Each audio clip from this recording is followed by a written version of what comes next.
स्वामी समर्थांच्या चरित्रातील पहिला टप्पा प्रकटीकरण आणि कर्दळीवन हा अत्यंत गूढ आणि आध्यात्मिक ऊर्जेने भरलेला आहे।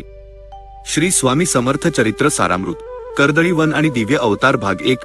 ब्रह्मांडाची पार्श्वभूमी आणि कलियुगाची व्याधी। ब्रह्मांडाच्या निर्मितीपासूनच जेव्हा जेव्हा अधर्म वाढला तेव्हा ईश्वराने अवतार धारण केला। कलियुगात मानव जेव्हा संभ्रमात होता तेव्हा साक्षात दत्तप्रभूंचे तिसरे रूप म्हणजे श्री स्वामी समर्थ महाराज। त्यांच्या अवताराचा काळ मानवी तर्काच्या पलीकडचा आहे। ते केवळ एक साधू नव्हते, तर ते पूर्ण ब्रह्म होते। त्यांच्या प्रकट होण्यापूर्वी जग एका मोठ्या क्रांतीची आणि आध्यात्मिक आधाराची वाट पाहत होते। कर्दळीवनाचे रहस्य श्रीशैल्य पर्वताच्या कुशीत असलेले कर्दळीवन हे सिद्ध पुरुषांचे निवासस्थान। तिथे मनुष्याचा वावर दुर्मिळ होता। या वनात एक महाकाय वारुळ कित्येक शतकांपासून एका तपस्व्याच्या मौनाचे रक्षण करत होते। या वारुळाच्या आत कोण आहे हे ना त्या जंगलाला माहित होते, ना तिथल्या पशुपक्ष्यांना। पण निसर्गाला जाणीव होती की इथे विश्वाचा मालक निद्रिस्त आहे। तो लाकूडतोड्या आणि नियतीचा खेळ। 1856च्या सुमारास एक गरीब लाकूडतोड्या पोटाची खळगी भरण्यासाठी कर्दळीवनाच्या दुर्गम भागात शिरला। भटकता भटकता त्याचे लक्ष एका वाळलेल्या झाडाकडे गेले, ज्याच्या शेजारीच ते पवित्र वारुळ होते। त्याने विचार केला, हे लाकूड तोडले तर आजची मजुरी चांगली होईल। त्याने आपली धारदार कुऱ्हाड हवेत उगारली। कुऱ्हाडीचा घाव आणि रक्ताची धार लाकूडतोड्याने पूर्ण शक्तीनिशी पहिला घाव घातला, पण तो घाव झाडावर बसण्याऐवजी चुकून त्या वारुळावर बसला। कुऱ्हाड वारुळाच्या मातीत खोलवर घुसली आणि अचानक मातीतून डिंक किंवा पाणी येण्याऐवजी रक्ताची गरम धार उसळली। लाकूडतोड्याचा थरकाप उडाला। त्याने पाहिले की तो घाव वारुळावर नाही, तर वारुळात बसलेल्या एका महापुरुषाच्या मांडीवर लागला होता। परब्रह्माचे प्रकटीकरण। वारुळ आपोआप फुटू लागले, जमिनीला हादरे बसू लागले आणि त्यातून एक दिव्य प्रकाश बाहेर आला। वारुळाची माती बाजूला झाली आणि साक्षात श्री स्वामी समर्थ प्रकट झाले। त्यांचे शरीर दिव्य तेजाने न्हाऊन निघाले होते। गुडघ्यापर्यंत पोहोचणारे हात, आजानुबाहू, विशाल कपाळ आणि भेदक पण करुणामय डोळे। त्यांच्या चेहऱ्यावर वेदनेचा लवलेशही नव्हता। लाकूडतोड्याचा पश्चाताप हे दिव्य रूप पाहून तो लाकूडतोड्या चरणी लोळण घेऊ लागला। देवा, माझ्याकडून महापाप घडलं, तो धाय मोकलून रडू लागला। स्वामींनी शांतपणे त्याच्याकडे पाहिले। त्यांच्या एका नजरेत हजारो सूर्यांचे तेज होते, पण त्यासोबतच आईची माया होती। स्वामींच्या अस्तित्वाचा दरारा इतका मोठा होता की कर्दळीवनातील वारेही क्षणभर थांबले। स्वामींचे पहिले शब्द स्वामींनी त्याला उठवले आणि साद घातली, उठ रे बाळा, भिवू नकोस। हे स्वामींच्या मुखातून निघालेले पहिले शब्द होते। त्यांनी सांगितले की जे घडले ते विधात्याचे विधान होते। तुझी कुऱ्हाड केवळ आमचे मौन सोडवण्यासाठी एक निमित्त होती। स्वामींच्या या शब्दांनी त्या लाकूडतोड्याच्या जन्माचे सार्थक झाले। कर्दळीवनातील वास्तव्याचा निरोप हजारो वर्षांची समाधी पूर्ण झाली होती। आता वेळ आली होती जगाच्या कल्याणाची। कर्दळीवनातील पशुपक्ष्यांनी जणू आपल्या लाडक्या माऊलीला निरोप दिला। स्वामींनी वनाच्या सीमा ओलांडून मानवी वस्तीकडे प्रवास सुरू केला। त्यांच्या चालीत एक सिंहाचा रुबाब होता आणि नजरेत विश्वाचे गांभीर्य होते। दिव्य पदभ्रमण आणि निसर्गाचे स्वागत। स्वामी उत्तरेकडे निघाले। ते कोणाकडे बघत नसत, पण त्यांच्या अस्तित्वाची जाणीव मैलोमैल पसरत होती। जेव्हा ते एका नदीपाशी पोहोचले तेव्हा पाण्याचा प्रवाह प्रचंड होता। स्वामींनी पाण्यात पाऊल ठेवले आणि पाणी जणू त्यांना रस्ता देऊ लागले। निसर्ग साक्षात ईश्वराच्या चरणी नतमस्तक होत होता। गावागावांत होणारी चर्चा, जसे स्वामी मानवी वस्तीत पोहोचू लागले तसे चर्चा सुरू झाली। एक असा साधू महाराज आले आहेत, ज्यांच्या डोळ्यात पाहिल्यास काळजाचा थरकाप उडतो, पण सानिध्यात आल्यावर मनाला शांती मिळते। स्वामी कधी झाडाखाली बसत, तर कधी स्मशानात ध्यान लावत। त्यांच्या प्रत्येक कृतीत एक अनाकलनीय रहस्य दडलेले होते। विहिरीची लीला। एका गावात स्वामी एका वाळलेल्या विहिरीपाशी थांबले। गावकऱ्यांनी सांगितले की इथे अनेक वर्षांपासून पाणी नाही। स्वामींनी फक्त विहिरीकडे पाहिले आणि काही क्षणांत विहिरीच्या तळाशी पाण्याचे झरे उचंबळून वर येऊ लागले। लोक थक्क झाले। त्यांना समजले की ही कोणी जादूटोणा करणारी व्यक्ती नसून साक्षात ईश्वराचा अवतार आहे। मंगलवेढ्याची पार्श्वभूमी। स्वामींचा प्रवास आता मंगलवेढ्याच्या दिशेने वळला। ही भूमी संतांच्या पदस्पर्शाने आधीच पावन होती, पण स्वामींच्या आगमनाने तिथे एक नवीन ऊर्जा निर्माण होणार होती। वाटेत त्यांना अनेक जण भेटले। काहींनी चेष्टा केली, तर काहींनी भक्ती। पण स्वामी आपल्याच धुंदीत चालत होते। विदेही अवस्थेतील स्वरूप स्वामींचे स्वरूप विदेही होते। त्यांना वस्त्राची किंवा शरीराची शुद्ध नव्हती। कधी ते लहान मुलासारखे हसत, तर कधी उग्र रूपात गर्जना करत। त्यांचा हा अवतार केवळ कर्माची फळे देण्यासाठी आणि धर्माची शुद्ध व्याख्या शिकवण्यासाठी होता। कर्दळीवनातील तो शांत तपस्वी आता समाजातील अंधश्रद्धा मिटवण्यासाठी बाहेर पडला होता। प्रवासातील पहिली अग्निपरीक्षा स्वामींना विरोध करणारेही काही कर्मठ लोक होते. त्यांनी स्वामींना वेडा ठरवून वाळीत टाकण्याचा प्रयत्न केला, पण स्वामींनी आपल्या छोट्या छोट्या लीलांतून त्यांना त्यांच्या पापाची जाणीव करून दिली. स्वामींचा हा प्रवास केवळ एका ठिकाणाहून दुसऱ्या ठिकाणी जाण्याचा नव्हता, तर तो भक्तांच्या उद्धाराचा मार्ग होता. अक्कलकोटच्या दिशेने प्रस्थान, पहिल्या टप्प्याचा समारोप. कर्दळी वनापासून सुरू झालेला हा प्रवास आता एका विशाल सागराचे रूप घेणार होता. स्वामींचे पाय आता मंगलवेढ्याची आणि पर्यायाने अक्कलकोटची माती स्पर्श करण्यासाठी सज्ज झाले होते. साक्षात ब्रह्मांड नायक भक्तांच्या दारात आला होता. हा केवळ एका साधूचा प्रवास नव्हता, तर तो भक्तांच्या हाकेला ओ देणाऱ्या परमात्म्याचा विजयोत्सव होता. ती लीला हा अत्यंत महत्वाचा आहे.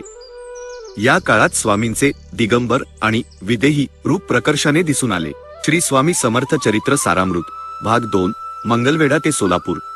भक्तांच्या भेटी आणि दिव्य प्रचिती. मंगलवेढ्यात पहिले पाऊल कर्दळी वनातून प्रकट झाल्यानंतर स्वामींचे पहिले महत्वाचे वास्तव्य मंगलवेढा येथे झाले. सुमारे 12 वर्षे स्वामी या भूमीत राहिले. या काळात ते कोणाशीही फारसे बोलत नसत. कधी गावाबाहेरच्या रानात, तर कधी कचऱ्याच्या ढिगाऱ्यावर ते बसलेले असत. लोक त्यांना दिगंबर बुवा किंवा वेडा बुवा म्हणू लागले, पण त्यांच्या डोळ्यांतील तेज मात्र अलौकिक होते. रखमाबाईची निष्काम भक्ती. मंगलवेढ्यात रखमाबाई नावाची एक अत्यंत गरीब विधवा स्त्री राहत असे. तिची स्वामींवर अढळ श्रद्धा होती. तिच्याकडे देण्यासाठी काहीही नसे, पण ती रोज स्वामींसाठी भाकरी घेऊन जाई. स्वामी तिच्या झोपडीत आनंदाने जात. एकदा तिच्याकडे पीठ संपले होते, पण स्वामी दारात उभे होते. तिने कोरडे पीठच पात्रात घेतले, तर स्वामींच्या स्पर्शाने त्याचे रूपांतर सुग्रास अन्नात झाले. वेडा बुवा की साक्षात ईश्वर? गावातील काही खोडकर मुले स्वामींना दगड मारत किंवा त्यांची चेष्टा करत, पण स्वामी त्यांच्यावर कधीही रागावत नसत. उलट एकदा एका मुलाने दगड मारला, तेव्हा स्वामींच्या जखमेतून रक्ताऐवजी दूध वाहू लागले. हे पाहून गावकऱ्यांना समजले की हे वेडे नसून कोणीतरी महापुरुष आहे. दुष्ट पाटलाचा गर्वहरण. गावचा एक गर्विष्ठ पाटील स्वामींची परीक्षा घेण्यासाठी त्यांना आपल्या घरी जेवायला बोलावतो.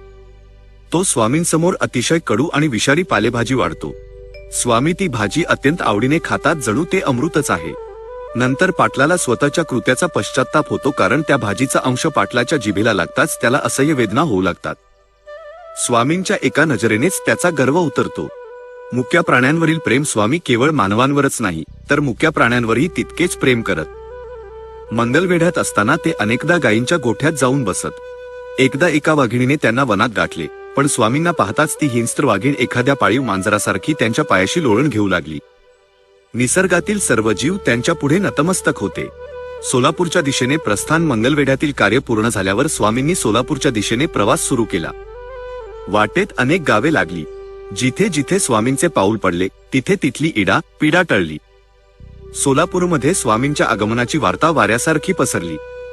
बसप्पा तेली आणि घाण्याचे तेल. सोलापूरमध्ये बसप्पा तेली हा स्वामींचा परमभक्त होता.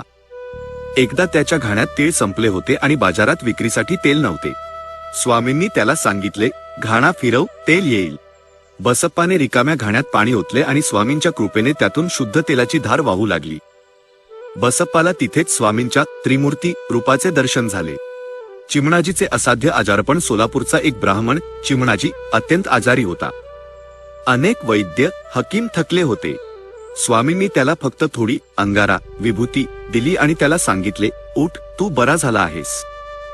जो माणूस अंथरुणावरून हलू शकत नव्हता, तो धावत येऊन स्वामींच्या चरणी पडला.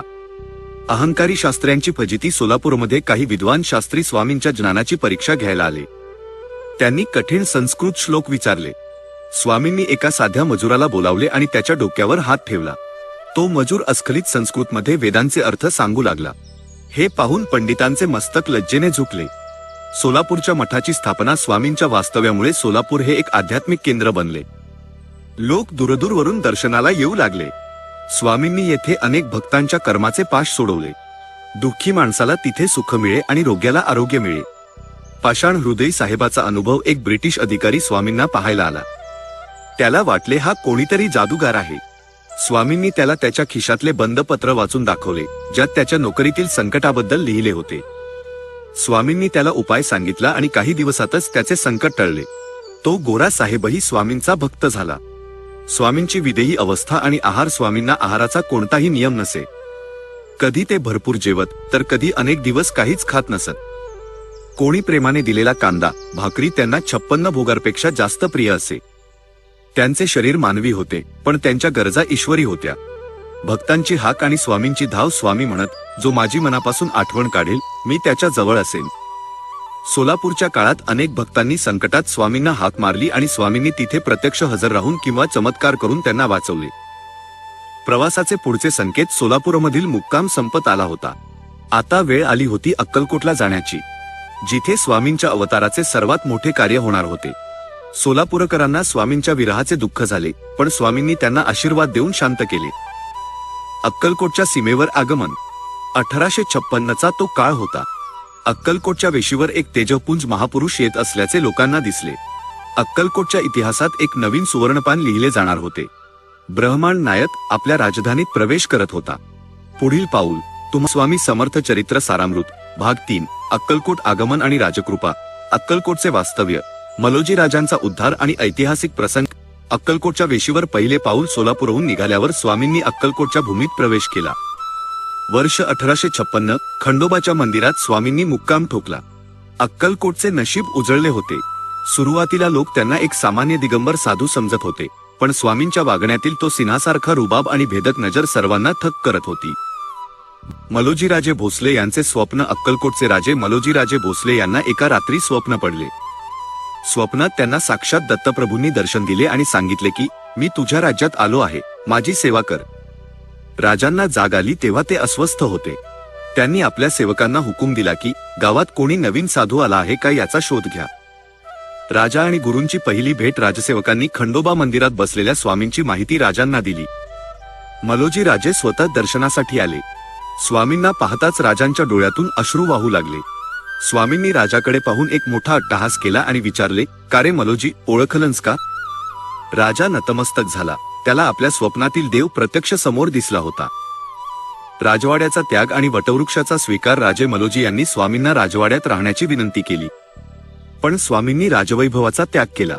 त्यांनी गावाबाहेर असलेल्या एका विशाल वटवृक्षा खाली बसणे पसंत केले. स्वामींच्या मते राजवाड्यापेक्षा निसर्गाचे सानिध्य श्रेष्ठ होते. तो वटवृक्ष आजही स्वामींच्या वास्तव्याचा साक्षीदार म्हणून उभा आहे.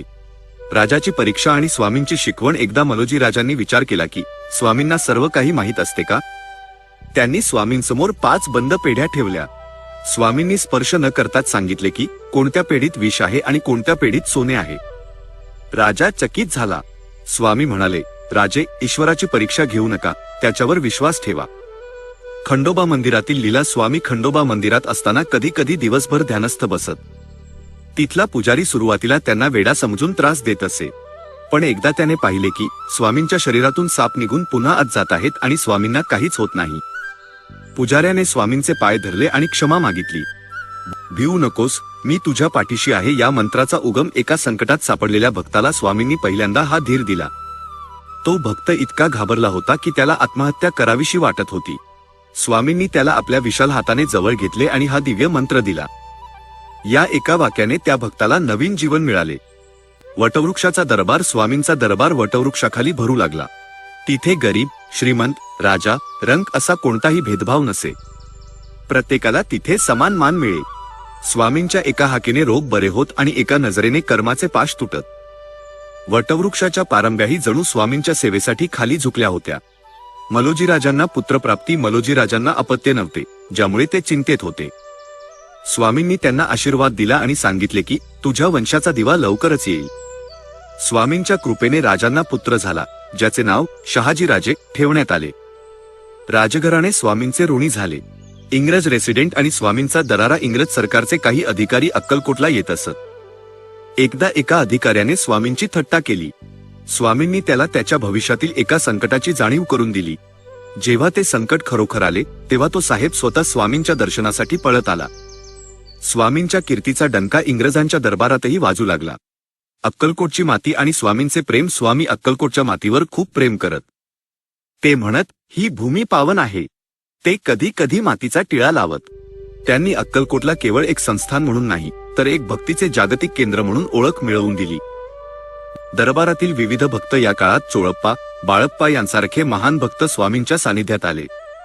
स्वामींनी त्यांना वेगवेगळ्या कामात गुंतवून त्यांच्यातील अहंकाराचा नाश केला. बाळप्पांनी तर स्वामींच्या पादुकांची पूजा सुरू केली, जी आजही अक्कलकोटमध्ये सुरू आहे. विदेही अवस्थेतील अघटित लीला स्वामी कधी कधी तासनतास काहीच बोलत नसत. लोक त्यांना नैवेद्य दाखवत, पण स्वामी तो नैवेद्य कुत्र्यांना किंवा प्राण्यांना खाऊ घालत. सर्वांभूती देव आहे हेच त्यांना यातून शिकवायचे होते. राजाची स्वामींवरील अढळ श्रद्धा मलोजी राजे रोज न चुकता स्वामींच्या दर्शनाला येत. त्यांनी स्वामींच्या सेवेसाठी मोठी मालमत्ता अर्पण केली, पण स्वामींनी ती नाकारली. आम्ही फकीर आहोत, आम्हाला संपत्तीचे काय काम, असे म्हणून त्यांनी राजाला प्रजेची सेवा करण्यास सांगितले. अक्कलकोट निवासाचा प्रभाव समारोप. अक्कलकोट ही आता केवळ एक राजधानी राहिली नव्हती, तर ती भक्तांसाठी पंढरी झाली होती. स्वामींच्या वास्तव्याने या शहराला एक दिव्य वलय प्राप्त झाले. इथूनच स्वामींच्या अवतार कार्याची खरी व्याप्ती जगाला समजली. श्री स्वामी समर्थ. स्वामी समर्थांच्या चरित्रातील चौथा टप्पा, अक्कलकोटमधील अगाध लीला, सुंदराबाईचा प्रसंग आणि भक्तांच्या अग्निपरीक्षा हा भाग स्वामींच्या स्वभावातील शिस्त आणि करुणा या दोन्ही पैलूंचे दर्शन घडवतो. श्री स्वामी समर्थ चरित्र सारामृत भाग 4. लीला, चमत्कार आणि सुंदराबाई. भक्तांच्या मनोकामना, अहंकाराचे विसर्जन आणि अद्भुत प्रचिती. वटवृक्षाखालचा दिव्य दरबार. अक्कलकोटचा तो वटवृक्ष आता केवळ एक झाड राहिले नव्हते, तर ते विश्वाचे न्यायालय झाले होते. स्वामी तिथे एका लाकडी पाटावर बसलेले असायचे. त्यांच्या सभोवताली हजारो भक्तांची गर्दी असे. कोणी व्याधीने गांजलेला, कोणी गरिबीने पिचलेला, तर कोणी केवळ दर्शनासाठी आलेला.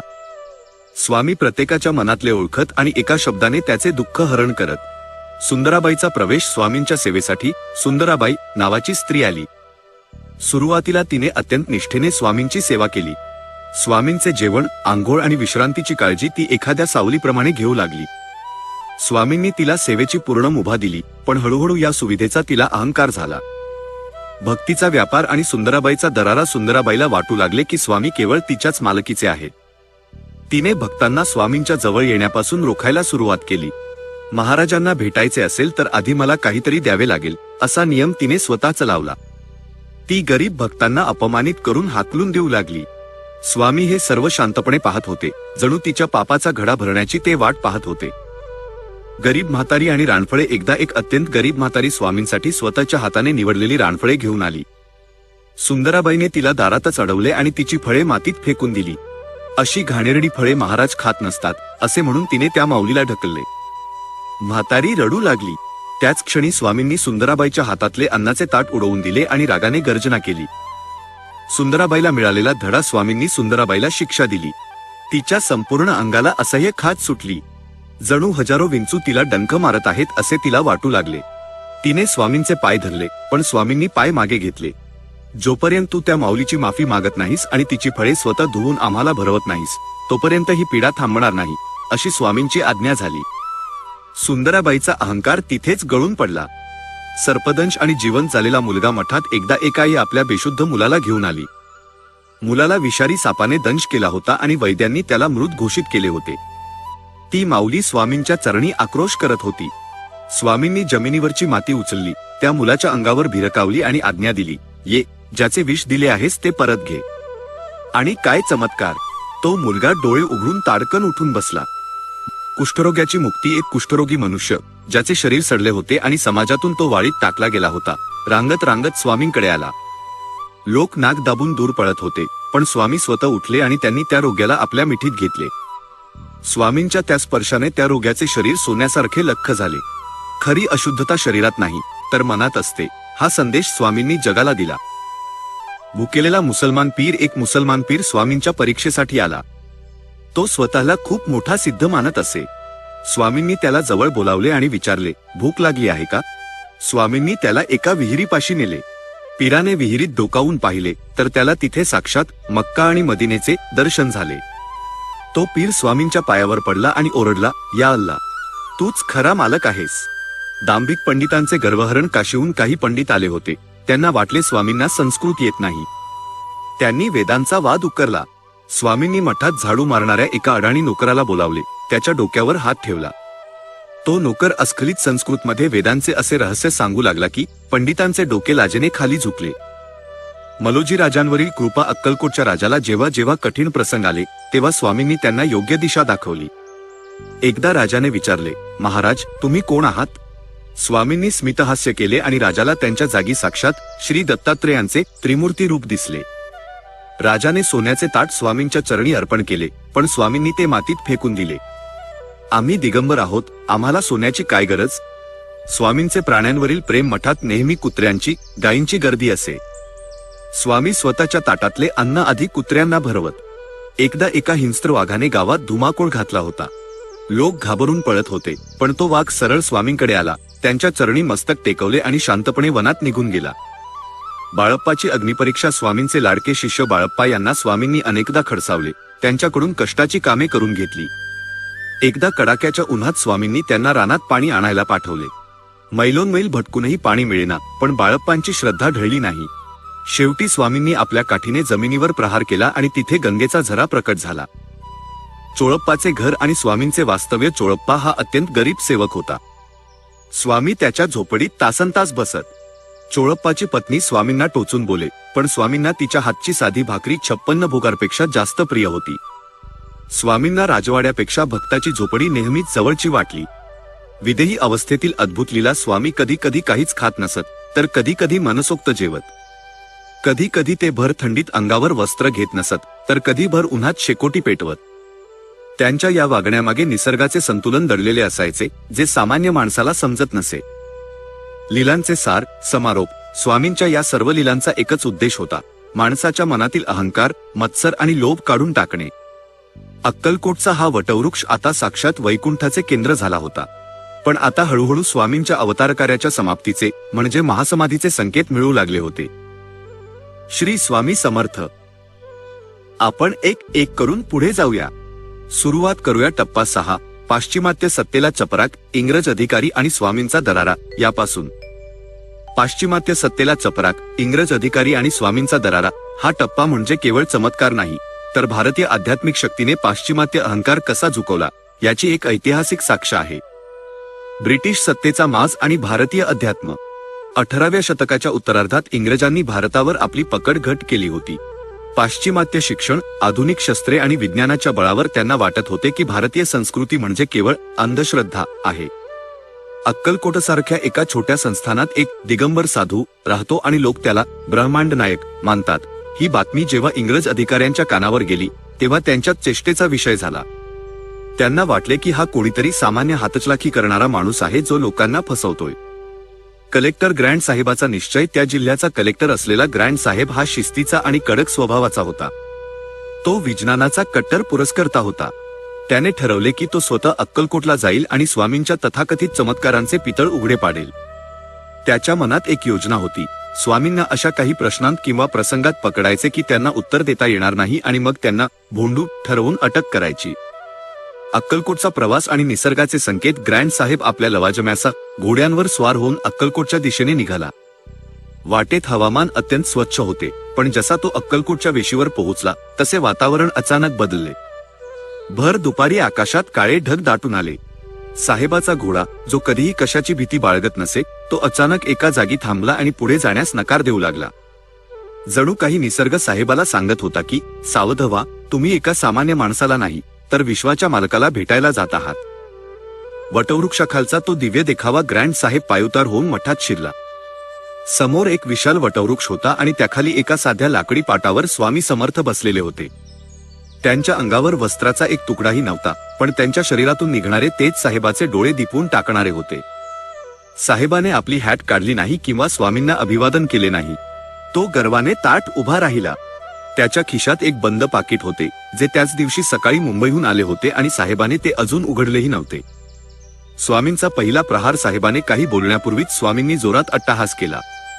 स्वामींचा तो आवाज संपूर्ण परिसरात घुमला. स्वामी साहेबाकडे पाहून ओरडले, काय रे साहेबा, खूप गर्व आहे ना तुला तुझ्या सत्तेचा? खिशातलं ते पत्र वाच आधी, मग बोल आमच्याशी.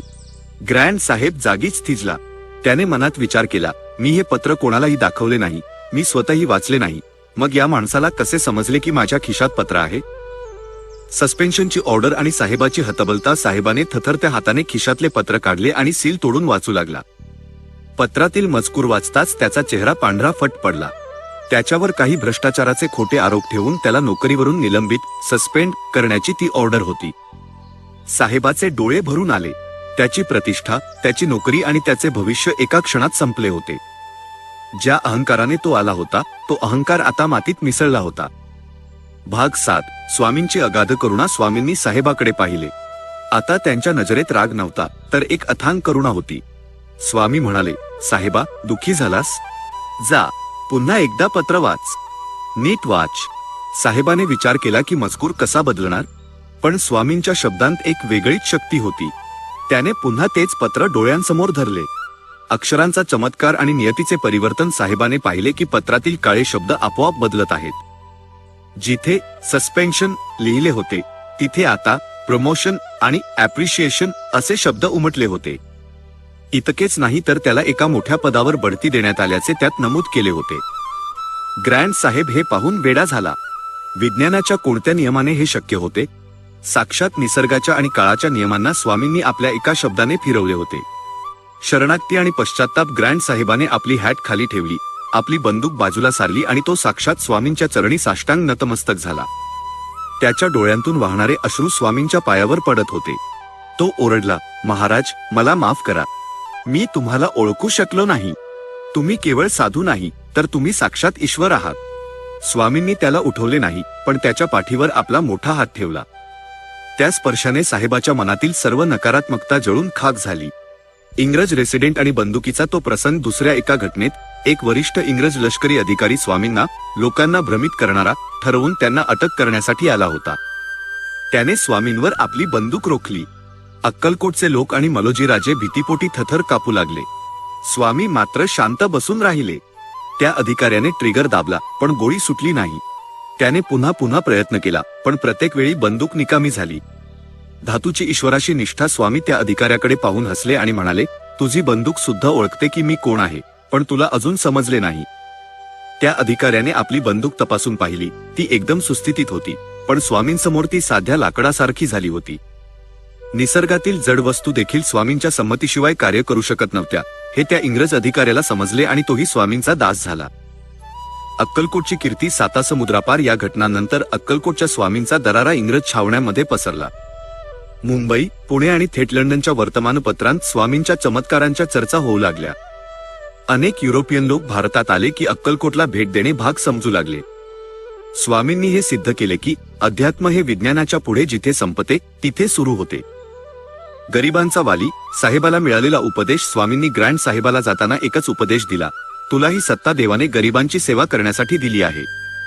जोपर्यंत तू प्रजेला सुखी ठेवशील तोपर्यंत आम्ही तुझ्या पाठीशी आहोत. ज्या दिवशी तू प्रजेला छळशील त्या दिवशी तुझी ही खुर्ची आम्ही मातीत मिळवू. साहेबाने हा मंत्र काळजात कोरला आणि तो आयुष्यभर स्वामींचा निष्ठावान भक्त राहिला. सत्तेचा खरा अर्थ. स्वामींनी या टप्प्यातून जगाला शिकवले की सत्ता ही उपभोगासाठी नसून ती जबाबदारीसाठी असते. कोणताही अधिकारी, राजा किंवा श्रीमंत मनुष्य स्वामींच्या नजरेत मोठा नव्हता. त्यांच्यासाठी जो विनम्र होता तोच श्रेष्ठ होता. समारोप. एका युगाची सुरुवात. पाश्चिमात्य शक्तीला झुकवून स्वामींनी भारतीय संस्कृतीचा आणि धर्माचा झेंडा पुन्हा एकदा अभिमानाने फडकवला. अक्कलकोट हे आता जागतिक आध्यात्मिक राजधानी झाले होते. या टप्प्याने हे सिद्ध केले की ब्रह्मांड नायक हा केवळ शब्दांत नाही तर तो प्रचितीमध्ये आहे. मठातील व्यवस्था. सुंदराबाईचा अहंकार आणि अहंकाराचे मर्दन. हा टप्पा स्वामींच्या भक्तांसाठी एक मोठा धडा आहे. भक्तीच्या मार्गावर चालताना अहंकार कसा घातकी ठरू शकतो आणि स्वामी आपल्या जवळच्या व्यक्तीलाही चूक केल्यावर कशी शिक्षा देतात याचे हे जिवंत उदाहरण आहे. भाग 1. अक्कलकोट मठाचा विस्तार आणि व्यवस्थेची गरज. स्वामी अक्कलकोटमध्ये स्थिरावल्यानंतर तिथे येणाऱ्या भक्तांचा ओघ प्रचंड वाढला. दररोज हजारो लोक दर्शनासाठी, आपली गाऱ्हाणी मांडण्यासाठी आणि केवळ स्वामींच्या सानिध्यात राहण्यासाठी येऊ लागले.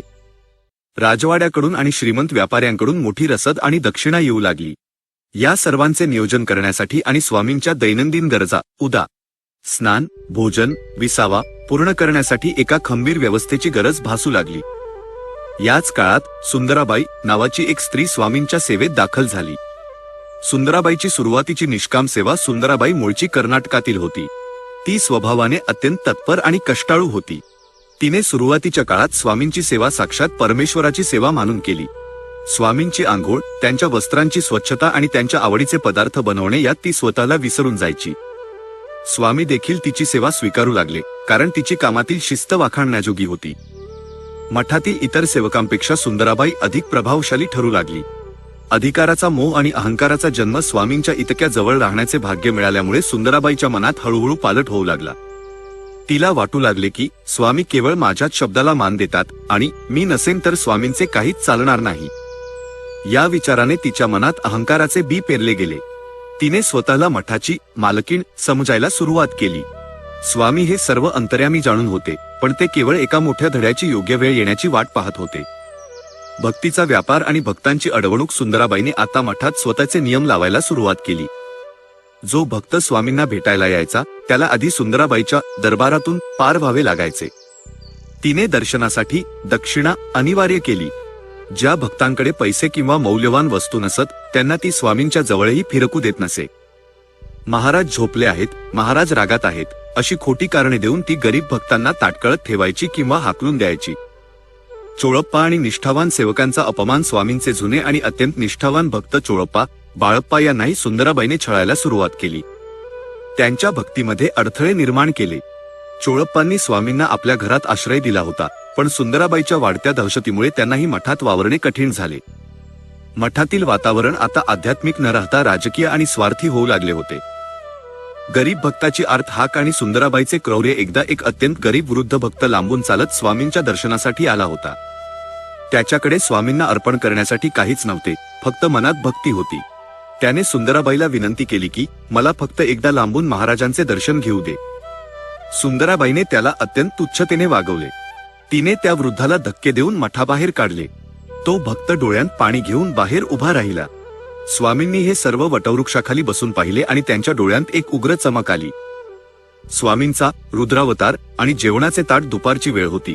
सुंदराबाईने स्वामींसाठी अत्यंत सुग्रास अन्नाचे ताट वाढले होते. ती मोठ्या अभिमानाने ते ताट घेऊन स्वामींकडे गेली. स्वामींनी तिच्याकडे पाहिले आणि रागाने गर्जना केली. काय ग सुंदरा, तू या मठाची मालकीण झालीस की काय? असे म्हणत स्वामींनी आपल्या हाताने ते जेवणाचे ताट उडवून दिले. ताट लांब जाऊन पडले आणि अन्न मातीत मिसळले. सुंदराबाई भीतीने थरथर कापायला लागली. अंगाला सुटलेली विलक्षण खाज. स्वामींच्या त्या क्रोधानंतर अचानक सुंदराबाईच्या अंगाला भयानक खाज सुटू लागली. ही खाज साधी नव्हती. तिला असे वाटू लागले की हजारो विंचू किंवा मधमाशा तिच्या शरीरावर डंख मारत आहेत. तिचे ते सुंदर शरीर रक्ताळू लागले.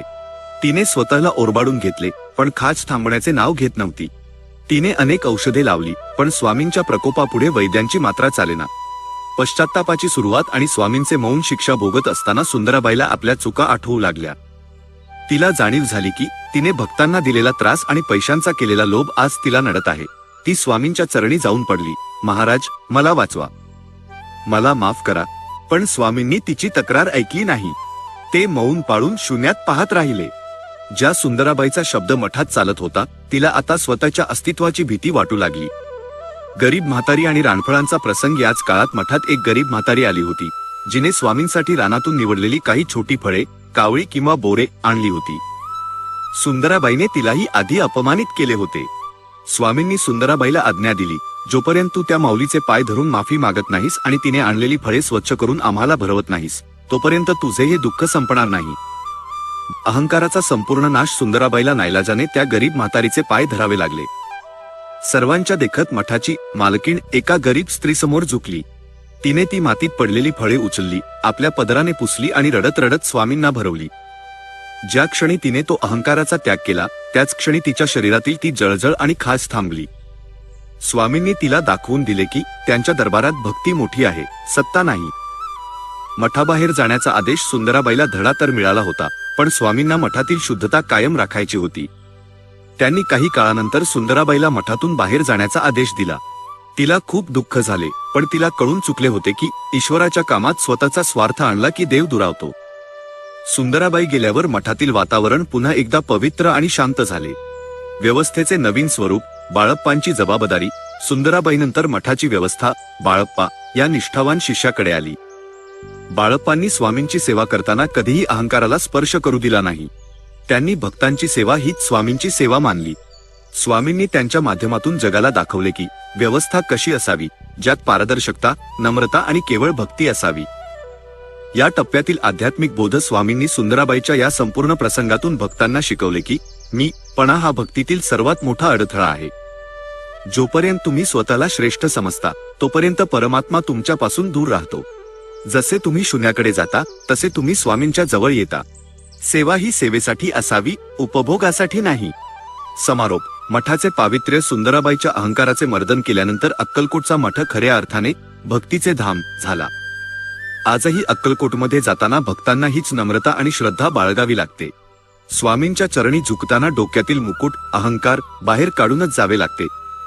महासमाधीची सिद्धता आणि गूढ संकेत हा टप्पा अशा काळाचे वर्णन करतो जेव्हा ब्रह्मांड नायक आपल्या मानवी रूपाचा खेळ संपवून मूळ तत्वात विलीन होण्याच्या तयारीत होते. अवतार कार्याची परिपूर्ती. अक्कलकोटमध्ये 22 वर्षे राहिल्यानंतर स्वामींचे अवतार कार्य आता पूर्णत्वाकडे झुकले होते. हजारो भक्तांचे उद्धार झाले होते. कर्माचे हिशोब चुकते झाले होते आणि भिवू नकोस या मंत्राने जगाला आधार मिळाला होता. स्वामींच्या देहावर आता एक वेगळीच निरोपाची छाया जाणवू लागली होती. त्यांचे तेज पूर्वीसारखेच प्रखर होते, पण त्यांच्या कृतीमध्ये आता विरक्ती अधिक दाटली होती. मुक्काम हलवण्याचे पहिले संकेत. स्वामींनी अचानक आपल्या बोलण्यात बदल केला. ते वारंवार आपल्या जवळच्या शिष्यांना म्हणू लागले, आता आमचा मुक्काम हलवण्याची वेळ आली आहे. सुरुवातीला भक्तांना वाटले की स्वामी पुन्हा पर्यटनाला किंवा राणावनात जाणार असतील, पण स्वामींच्या डोळ्यांतील गांभीर्य काही वेगळेच सांगत होते. त्यांनी आपले जुने कपडे, काही भांडी आणि वस्तू भक्तांना वाटायला सुरुवात केली, जणू ते आपला संसार गुंडाळत होते. अन्नाचा पूर्ण त्याग आणि विदेही अवस्था. महासमाधीच्या काही महिने आधी स्वामींनी अन्नाचा स्पर्शही करणे सोडून दिले. कधी एखादा भक्त खूपच आग्रहाने काही घेऊन आला तर ते केवळ जिभेला लावत असत. दिवसभर ते केवळ पाण्याच्या एका घोटावर ध्यानस्थ बसू लागले. त्यांचे शरीर कृश होत चालले होते, पण त्यांच्या ललाटावरील, कपाळावरील ब्रह्मतेज मात्र अधिकच लख्ख होत होते. जणू काही आतला आत्मा बाहेर पडण्यासाठी सज्ज झाला होता. वटवृक्षाशी मुख संवाद. स्वामी तासनतास त्या विशाल वटवृक्षाकडे एकटक पाहत बसत. ज्या वृक्षाने स्वामींच्या हजारो लीला पाहिल्या होत्या तो वृक्षही जणू सुकू लागला होता. वडाची पाने गळताना असा आवाज येत असे की जणू तो वृक्ष आपल्या मालकासाठी शोक करत आहे. स्वामी अधूनमधून त्या झाडाच्या खोडाला स्पर्श करत जणू त्याला आपल्या निरोपाची कल्पना देत होते. भक्तांना सावध करणे. देहवस्त्र आहे. बाळप्पा आणि चोळप्पा स्वामींच्या पायापाशी बसून रडत असताना स्वामींनी त्यांना एक महान तत्वज्ञान सांगितले. स्वामी म्हणाले, अरे वेड्यांनो, रडता कशाला? हा देह म्हणजे केवळ एक जुने वस्त्र आहे. जसे फाटलेले कपडे बदलून आपण नवीन घालतो तसेच आत्मा शरीर बदलतो. आम्ही देहाने जाणार, पण तुमच्या श्वासात सदैव राहू. हे ऐकून भक्तांच्या काळजाचा ठोका चुकला. वस्त्रांचा आणि आभूषणांचा त्याग. स्वामींनी अंगावरची सर्व वस्त्रे काढून टाकली आणि पुन्हा एकदा आपल्या मूळ दिगंबर अवस्थेत आले. मलोजी राजांनी दिलेली सोन्याची आभूषणे त्यांनी मातीत भिरकावून दिली. जगाला स्वामींनी हेच दाखवले की मी जसा आलो होतो तसाच आता पुन्हा अनंतात विलीन व्हायला निघालो आहे. त्यांच्या या विदेही अवस्थेने अक्कलकोटमध्ये भीतीचे सावट पसरले. निसर्गाचे सूचक आणि भयावह बदल. अक्कलकोटच्या वातावरणात अचानक बदल होऊ लागले.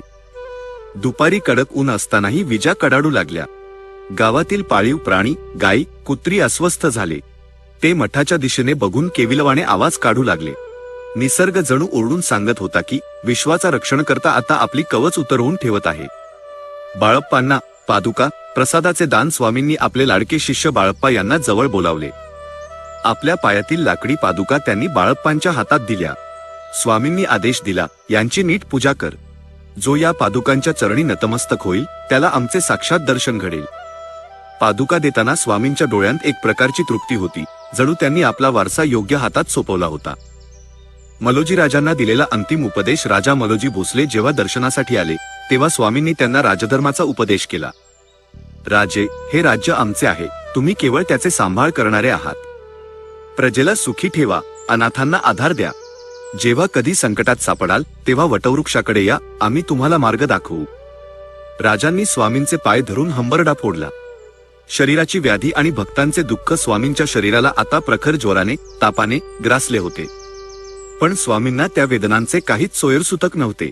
ते हसून म्हणायचे, हा ताप आमचा नाही, हा तर जगाच्या दुःखाचा भार आहे जो आम्ही अंगावर घेतला आहे. भक्तांनी अनेक नामवंत वैद्यांना बोलावले, पण स्वामींनी औषधांचे ताट लाथेने उडवून दिले.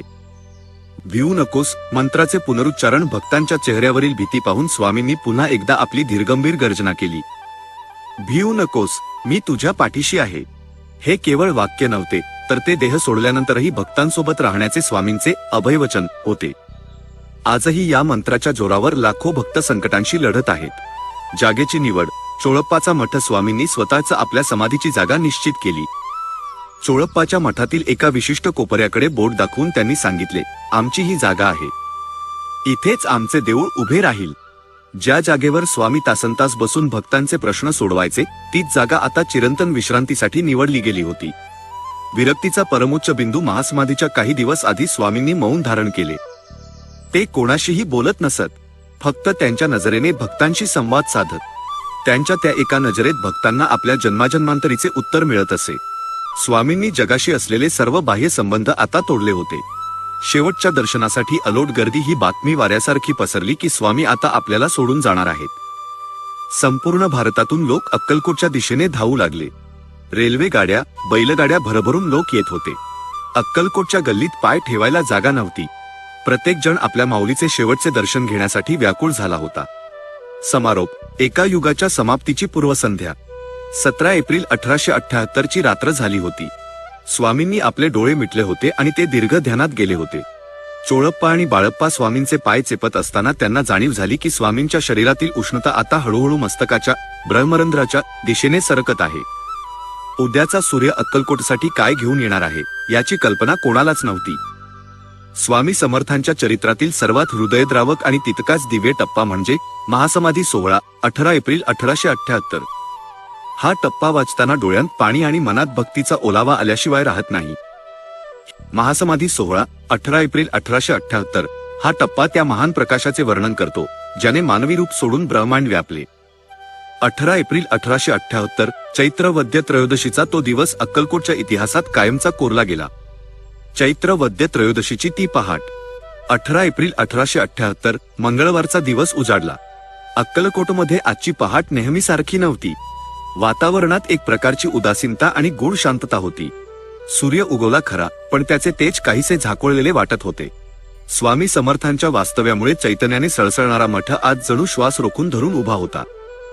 भक्तांच्या मनात एक अनामिक धाकधूक सुरू होती. वटवृक्षाखालील अंतिम आसन स्वामींनी सकाळीच आज्ञा दिली की आम्हाला त्या वडाच्या झाडाखाली घेऊन चला. हा तोच वटवृक्ष होता ज्याच्या सावलीत स्वामींनी 22 वर्षे हजारो भक्तांना अभय दिले होते. चोळप्पा, बाळप्पा आणि मलोजी राजांनी अत्यंत जड अंतकरणाने स्वामींना एका लाकडी पाटावर बसवून वटवृक्षाखाली आणले. स्वामी आज पूर्णपणे विदेही अवस्थेत होते. त्यांच्या चेहऱ्यावर एक अलौकिक तृप्ती होती. भक्तांचा महासागर आणि स्मशान शांतता. स्वामी महासमाधी घेणार ही बातमी वाऱ्यासारखी पसरली होती. अक्कलकोटच्या गल्लीबोळात पाय ठेवायला जागा नव्हती. हजारो लोक मठाच्या दिशेने धावत होते. पण आश्चर्याची गोष्ट म्हणजे इतकी मोठी गर्दी असूनही तिथे स्मशान शांतता होती. प्रत्येकाचे डोळे वटवृक्षाखाली बसलेल्या आपल्या माऊलीकडे लागले होते. सर्वांना वाटत होते की स्वामी पुन्हा एकदा जोरात ओरडतील आणि म्हणतील, काय रे बाळा, का रडतोस? निसर्गाचा निरोप. वटवृक्षाची फांदी कोसळली. दुपारची वेळ झाली होती. अचानक आकाशात विजा कडाडू लागल्या. कडक ऊन असतानाही सोसाट्याचा वारा सुटला. त्याच क्षणी वटवृक्षाची एक मोठी फांदी कडकड आवाज करत स्वामींच्या बाजूला कोसळली. जणू त्या वृक्षाने आपल्या मालकाला निरोप देताना स्वतःचा एक अवयव अर्पण केला होता. निसर्गही आज आपल्या देवासोबत दुःख व्यक्त करत होता. चोळप्पा आणि बाळप्पांशी संवाद. स्वामींनी आपले सर्वात निष्ठावान सेवक चोळप्पा आणि बाळप्पा यांना खुणीने जवळ बोलावले.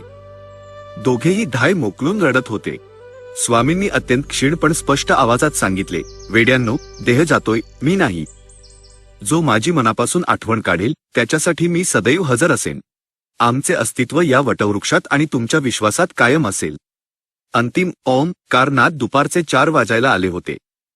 स्वामींनी पद्मासन घातले, शरीर ताठ केले आणि आपली दृष्टी नासिकाग्रावर, नाकाच्या शेंड्यावर स्थिर केली.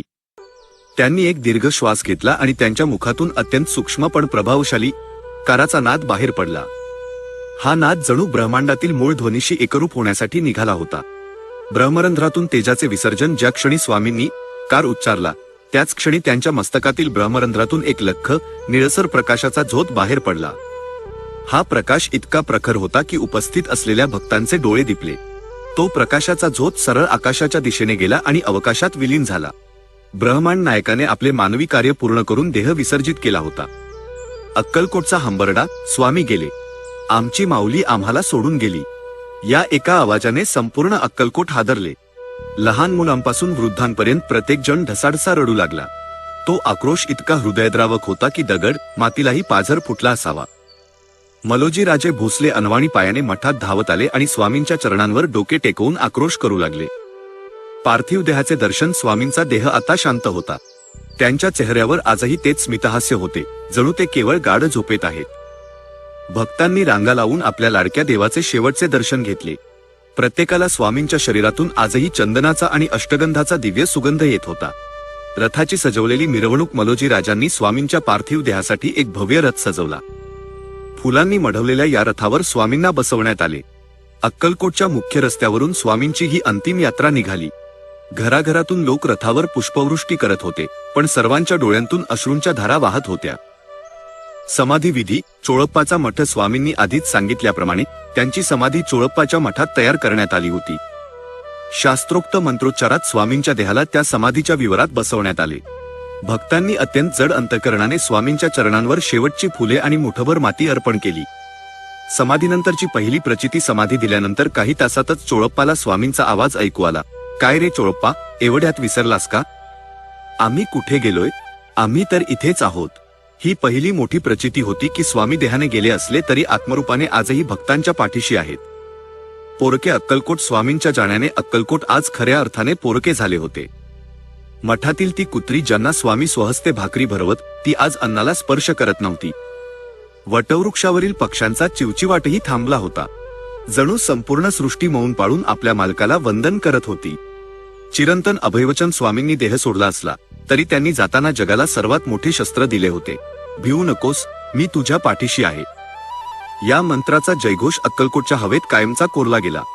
भक्तांना जाणीव झाली की जोपर्यंत हा मंत्र आपल्यासोबत आहे तोपर्यंत स्वामी आपल्यासोबतच आहेत. समारोप. एका युगाचा अंत आणि भक्तीची सुरुवात. 18 एप्रिल 1878 हा दिवस एका युगाचा अंत करणारा ठरला, पण इथूनच खऱ्या स्वामी भक्तीच्या युगाला सुरुवात झाली. स्वामींनी सिद्ध केले की गुरु केवळ शरीरात नसून तो विश्वाच्या कणाकणात व्यापलेला असतो.